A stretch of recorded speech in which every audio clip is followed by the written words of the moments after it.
El día lunes, cuando salga el sol en Río Grande, dice esta información, el planeta Mercurio va a estar transitando frente al disco solar. ¿Qué significa eso? Bien, bueno, efectivamente, el lunes se va a producir es un fenómeno astronómico que se produce, que se repite con cierta regularidad, pero digamos no entra dentro de los habituales, menos habitual, por ejemplo, que la salida puesta del sol, que es diario, ¿no? Claro. El tránsito de Mercurio o de Venus son los dos únicos planetas que, al ser interiores a la Tierra, respecto al Sol, permiten la producción de este fenómeno del tránsito, ¿no? Ajá. Como decía, Mercurio o Venus, ¿no? Mercurio tiene un tránsito visible, obviamente, desde la Tierra entre 3 y 46 años, ¿no? El anterior fue en el 2006, hace 10 años, Mirá. y el próximo es en el 2019, dentro de 3 años. O sea que si la meteorología nos acompaña, esperemos que esté despejado. Ojalá. Sí, y vamos a poder observar este evento muy, muy interesante y que tiene, digamos, un anclaje histórico importante, porque la primera vez, el primero que predijo un tránsito fue justamente Johannes Kepler. Ajá. Un astrónomo alemán importantísimo para lo que fue el desarrollo de la astronomía. Recordarán, hablando de la escuela, las leyes de Kepler. Sí, me acuerdo. La que decía que los planetas, las órbitas de los planetas son elípticas, ¿no? Fue el primero que dedujo esa propiedad de los cuerpos que se mueven bajo una atracción central. Y bueno, fue justamente Johannes Kepler que predijo el tránsito de Mercurio en el año 1631. Lamentablemente él no lo vio porque él murió en 1630, pero un año después otros astrónomos pudieron verificar que la predicción de Kepler era la correcta. La correcta, ¿no? En esa época... Y en esa época, José Luis, ¿había elementos para poder visualizar con nitidez a Mercurio o eran apreciaciones? El telescopio... Hipótesis. El telescopio estaba recién inventado. El telescopio era como, digamos, muy poca gente en el planeta podía tener un telescopio. Sí. Galileo y algún otro más. Entonces...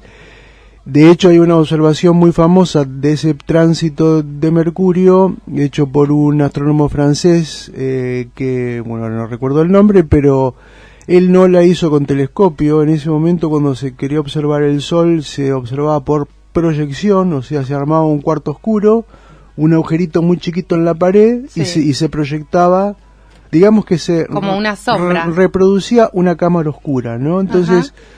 A través del agujerito ese en la pared entraba la luz del sol que se proyectaba en la pared opuesta, y depende de cuán lejos estaba esa otra pared era lo grande de la imagen, así que si el cuarto era grande se lograba una imagen bastante interesante. Así fue que observaron en ese año este tránsito de Mercurio, y lo gracioso es que, claro, actualmente uno puede predecir estos eventos con algún minuto de error, más o menos un minuto, eventos que se van a producir dentro de muchos años, pero en esa época el error era de algunos días, entonces lo que Kepler dijo, claro, el margen se fue que achicando. Alrededor de cierta fecha se iba a producir este evento. Entonces este buen hombre, este astrónomo francés, estuvo varios días encerrado en ese cuarto esperando.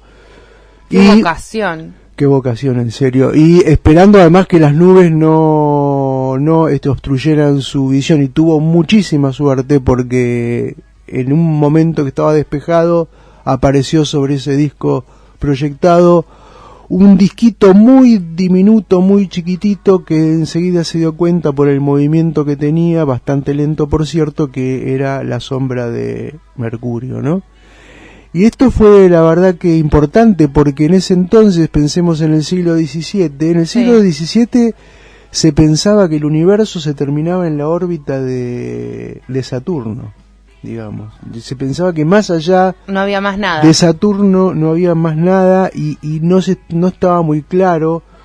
Se pensaba que las estrellas estaban en algún punto entre la Tierra y entre el Sol y Saturno, ¿no? Tal era la concepción del universo en ese momento.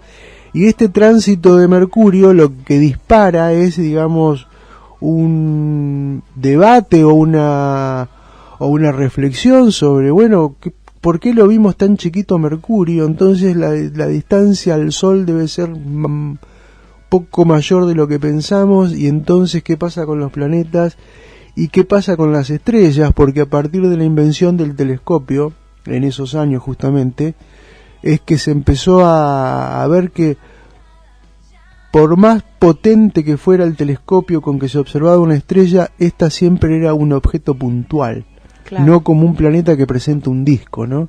Entonces empezaron a reflexionar sobre, bueno, y entonces ¿a qué distancia están las estrellas que siempre la vemos como un puntito, no importa con qué aumento se observe? Era muy difícil de calcular también. Era muy difícil de calcular esto ocurrió bastantes años después, ¿no? Pero lo que importante es que fue que el tránsito de Mercurio de ese año fue un poco el disparador para ir adquiriendo conciencia de digamos el tamaño del universo, en principio el tamaño del sistema solar, ¿no? ¿Y qué características tiene Mercurio, José Luis? Porque hablamos, por ejemplo, de Marte, el planeta rojo. Bueno, obviamente sabemos qué características tiene nuestro propio planeta. ¿Qué se puede ver o qué es lo llamativo de Mercurio? Bien, muy linda pregunta. Vos hablabas de que en el colegio les enseñaron el orden de los planetas. Sí. Mercurio es el primero. En la Vía Láctea. Me acuerdo hasta una compañera macheteándose eso en una prueba de geografía. Pero bueno, eso es para otra anécdota. Bien, Mercurio es el primero, ¿no? Después viene Venus y después la Tierra, ¿no? Sí. Mercurio y Venus entonces son los que llamamos planetas interiores, ¿no? Entre la Tierra y el Sol orbitan Mercurio y Venus. Mercurio es el más cercano, entonces uno tiende a pensar que es el de mayor temperatura superficial. Pues no. Venus tiene mayor temperatura que Mercurio. Mercurio, al no tener atmósfera, digamos, no tiene un medio con el cual retener temperatura. Así que esa es la primera característica llamativa de Mercurio. No tiene tan alta temperatura como Venus. Venus tiene alta temperatura por culpa del efecto invernadero, ¿no?, que se produce ahí en Venus. Mercurio, además, un planeta que siempre trajo problemas a los astrónomos. ¿Dolores de cabeza? Sí. ¿Por qué? Porque su órbita es muy excéntrica, ¿no? Y es decir, es una elipse, no es una elipse como la de la órbita de la Tierra, que es más parecida a un círculo que a una elipse. Su excentricidad es bajísima. Mercurio tiene una gran excentricidad y esta órbita evoluciona en el espacio de una manera que no podía ser explicada, y fue recién Albert Einstein, aplicando su teoría de la relatividad, y digamos,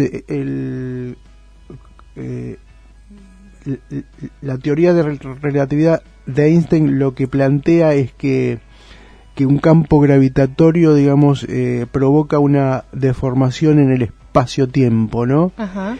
Y es por eso que si uno tiene en cuenta esta deformación que predice Einstein en su teoría de la relatividad, la evolución de la órbita de Mercurio se explica, de otra manera no. Entonces Mercurio, además, fue una de las primeras confirmaciones de que la teoría de la relatividad general de Einstein estaba en lo correcto, ¿no? Bien. Y a partir de ahí se soluciona esta discrepancia entre lo que se calculaba y lo que observaba respecto a la órbita de Mercurio. Mercurio está muy próximo al Sol.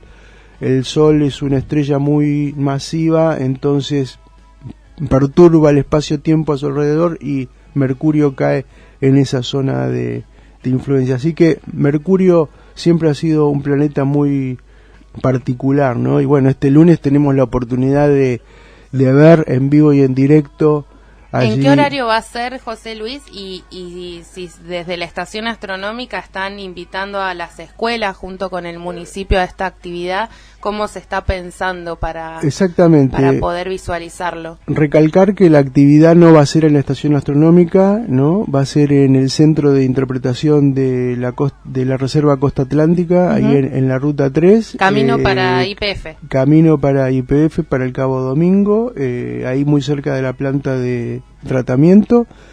Y elegimos ese lugar primero porque es un lugar muy lindo, muy adecuado, y como esto se va a producir a partir de las 9 de la mañana, momento en que sale el sol, ahí sobre la costa íbamos a tener una visión impactante, creemos, y no hay nubes.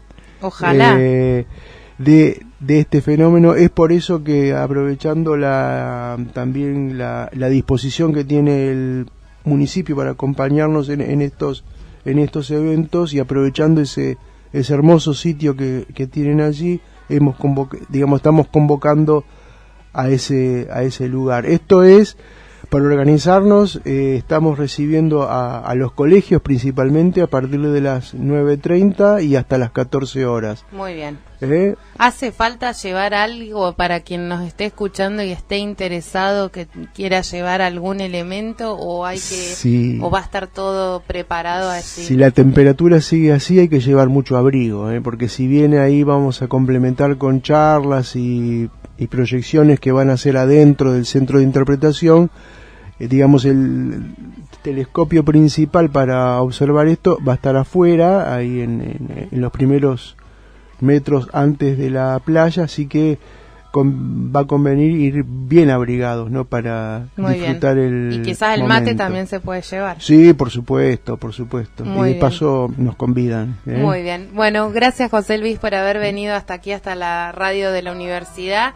Y bueno, y vamos a ver si lo podemos ver a Mercurio el lunes. Ojalá el clima acompañe. Nos acompañe, sí, por supuesto. Gracias por la invitación.